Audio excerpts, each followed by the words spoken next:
On considère ici des matrices carrées A et B diagonalisables et qui n'ont aucune valeur propre en commun. Et on nous demande alors de montrer que toute matrice carrée de cette forme-là est alors diagonalisable.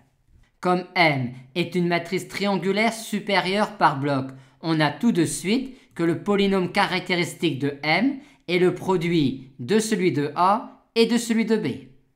Et comme A et B n'ont aucune valeur propre commune, le spectre de M est la réunion disjointe des spectres de A et de B.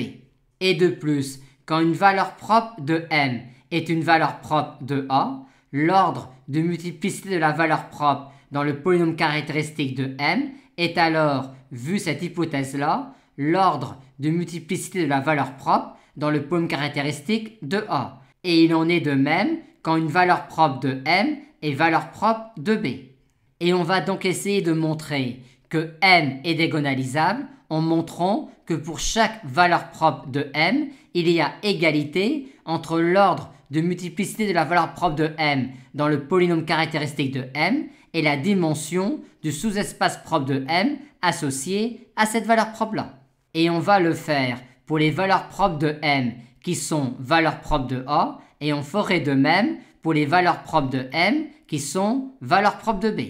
Soit donc lambda une valeur propre de M qui est valeur propre de A et montrons alors que l'ordre de multiplicité de la valeur propre dans le polynôme caractéristique de M qui est celui de la valeur propre dans A est égal à la dimension de quart de M moins lambda I. Et pour cela, on va s'intéresser au rang de M moins lambda I. Comme lambda est valeur propre de A, ce bloc-là ne nous dérange pas trop pour calculer le rang de M moins lambda I. Par contre, on aimerait se débarrasser de ce bloc-là. Mais comme lambda est valeur propre de A, lambda n'est pas, vu cette hypothèse-là, valeur propre de B.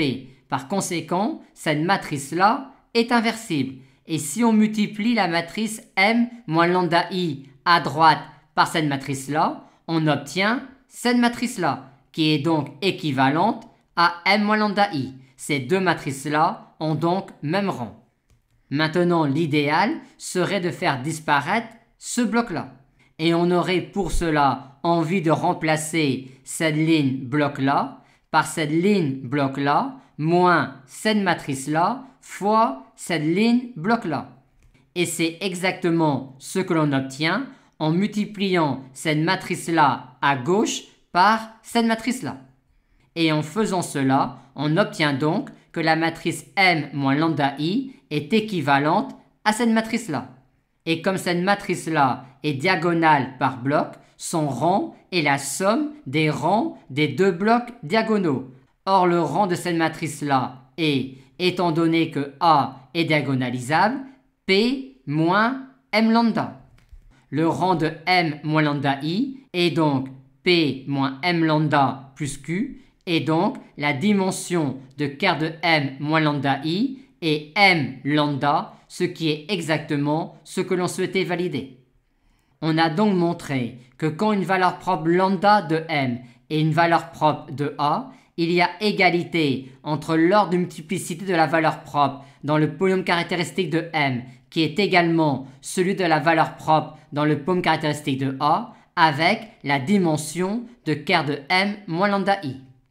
Et quand maintenant une valeur propre de M est une valeur propre mu de B, on applique exactement ce que l'on vient de faire en disant que le rang de M moins mu I est égal au rang de la transposée de M moins mu I, ce qui nous ramène à cette configuration-là.